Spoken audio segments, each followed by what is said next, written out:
Hey, what's up everybody? Andrew Mahone here with Dram's Competitive Pokemon. Just going to be rolling another game on Pokemon Trading Card Game Online with my Drampa Zoroark deck, the same list that I used to finish in the top 8 of the North American Intercontinental Championships. So, just going to be rolling a random match here, see what I get paired against. This deck is a deck that kind of is super powerful, but I don't know what its future is going to be like. You know, with new cards like the Gardevoir GX coming out, it's hard to say where Zoroark will stand in the metagame, especially since Gardevoir is this Pokemon that doesn't need to play a lot of bench Pokemon and has a dark resistance and 230 hit points. And Gardevoir is looking like it's going to be an early favorite next format. So not really sure where this deck stands, but I love this deck, and I'm excited to just be able to show it off for you guys a little bit here on Pokemon Trading Card Game Online.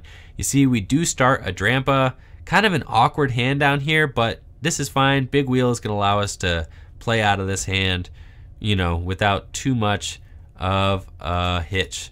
Now, my opponent is playing something weird. They are playing Tool Concealment Banette. That's a Pokemon that makes it so that all my tools have no effect.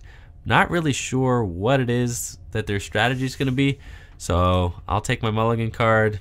Doesn't really help me much, but let's see what they got. So they're playing Tapu Koko, all right, Rayquaza, Max Elixir. Looks like some sort of turbo Tapu Koko deck that also features a Tool Concealment Banette. That sounds like a lot of bench Pokemon to me, so as far as I'm concerned, it shouldn't really be too much of a problem because Zoroark should just be able to take advantage of whatever strategy my opponent is using here and just do it better. Now, as you can see, I got a very fortunate end there. My opponent ended me out of that really ugly hand into something that's looking a lot nicer. This is the kind of hand you want to see. I could lay for a Bridget turn 1, got the Sycamore, got some energies, Choice Band. What else do you want? What else do I want? The Bridget. It's right here. This is insane. This is an amazing starting hand. We're just going to go ahead and grab 2 Zoruas, probably an Oranguru at this point, just because we can afford to. 2 Zoruas and an Oranguru. Just going to get the full setup. We already have our 3rd Zorua right here. I can attach a Darkness Energy and just Big Wheel to get a huge setup next turn. And I got no problems with that. So let's go ahead and attach the Dark. I got no reason really to put that Choice Band down just because my opponent might just, you know, Field Blower it away. I do play 4 Choice Band. So maybe I attach the Choice Band there to give myself a higher probability of being able to get the turn 2 Berserk for 180. But I'm just going to play a little more conservatively.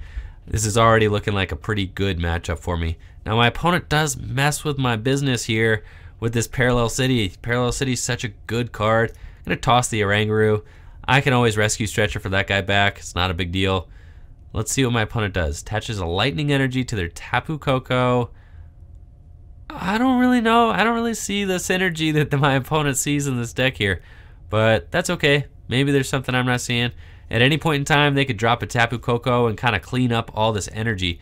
Now, I do get a Professor Kukui, so let's see here. I got the Team Magma Secret Base. I got the one-hit knockout here in hand. Beautiful.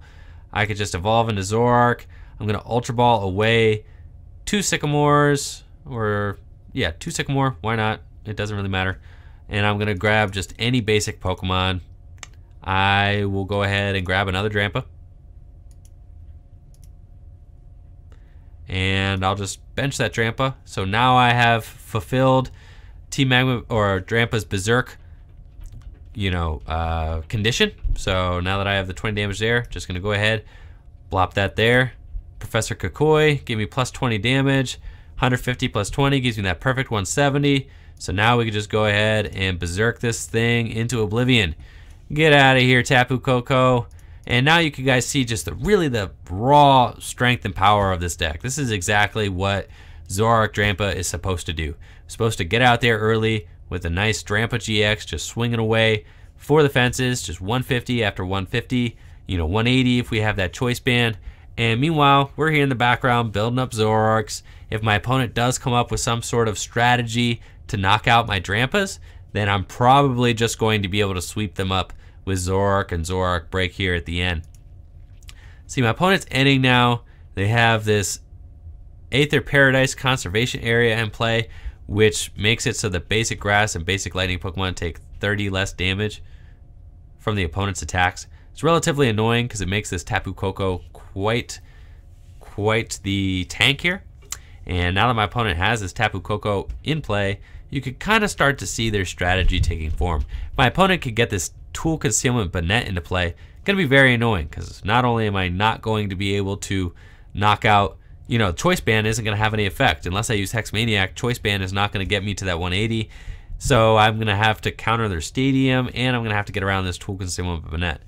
That being said, I do have the option here to hit this thing for one-hit knockout if I can bump this Stadium. Unfortunately, I do not play Field Blower, so we're going to have to just wing it on hoping that I hit my Team Magma base. I'm going to attach the Dark here, and we're just going to Sycamore. I did not hit my other Team Magma base. This is fine. I'm just going to, pop this thing for, a casual 150 damage. And I'm not in any sort of threat because my opponent hasn't taken a prize yet. So I can afford to two-shot this thing right now. That doesn't really bother me. I could Rescue Stretch You for my Oranguru back, but I don't really know if my opponent plays more Parallel Cities. So I'm just going to go ahead and Berserk and go from there. Unfortunately, it does only do 150 damage, so it's fine though. Like I said, I got this Tapu Lele here that I should be able to sweep up for game. My opponent, maybe they switch everybody over to this new Tapu Koko. It's mildly annoying, but if they don't Max Potion, maybe they Max Potion. That would be frustrating. I can definitely Lysander that thing up though and knock it out. Or, I hit a double colorless energy and my Stadium here, and I'm able to just knock out the one in front of me. I do have the Stadium, so long as I can Lele or Shaman next turn to draw some more cards, all I have to do is hit the double colorless energy. I'm just going to be looking to stream attacks from here on out. My opponent is building up this backup Tapu Koko, so long as I can pull off 2 more attacks, I should be able to win this game, especially if I can knock this thing out, which I should be able to now that I do have the Stadium. Let's see, so long as I don't have my 1, 2, yeah, I should have 2 Choice Bands left in deck, unless I got 1 prize. So let's go ahead and counter this Stadium. Then we're going to Ultra Ball away, Hex Maniac, and Ultra Ball. You would see that it would be pretty annoying if my opponent had that Tool Concealment Banette into play, because then I would just need a lot more things to knock out this Tapu Koko that he's trying to tank with. But because my opponent does not have that Tool Concealment Banette out, I am free to just do as I please and use Choice Band.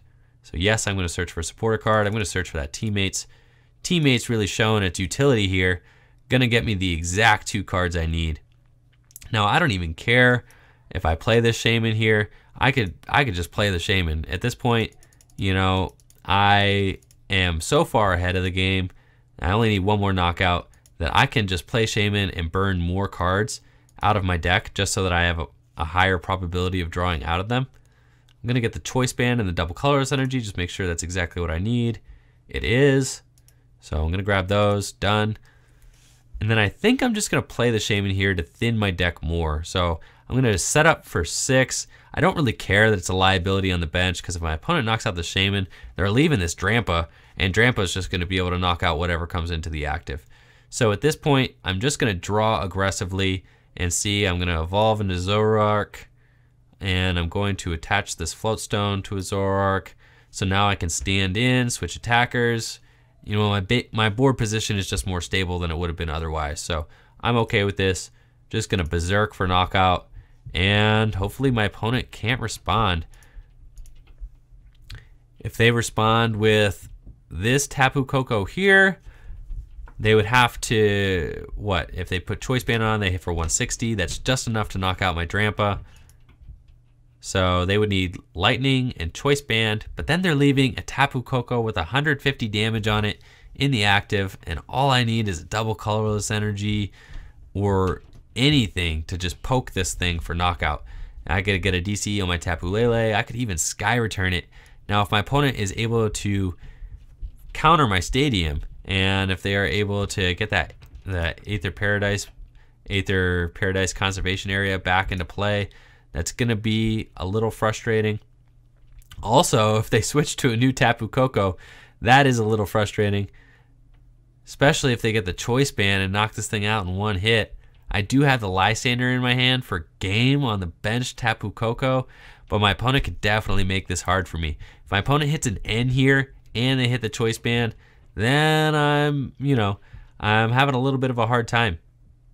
Then my opponent's just one attack away, one Lysander away from winning the game on my bench Shaman. That being said, the Shaman didn't really make that much of a difference because if they have the Choice Band here, then they're going to be able to knock out this Tapu Lele anyways. Looks like my opponent scoops it up. They didn't have what they needed to win the game, so just gave it to me. That was looking like it could have been a close one, though. I wonder if my opponent just didn't have the cards and just realized that they weren't going to be able to take a one-hit knockout on my Drampa, and that Drampa was just going to knock out whatever they put in the active next turn. So anyways, thank you guys for checking it out. Thank you for watching the Zoroark Drampa deck. Let me know, like, comment, subscribe. Let me know what you guys think of the channel. What are you guys trying to see videos of in these upcoming weeks? Thank you for checking it out.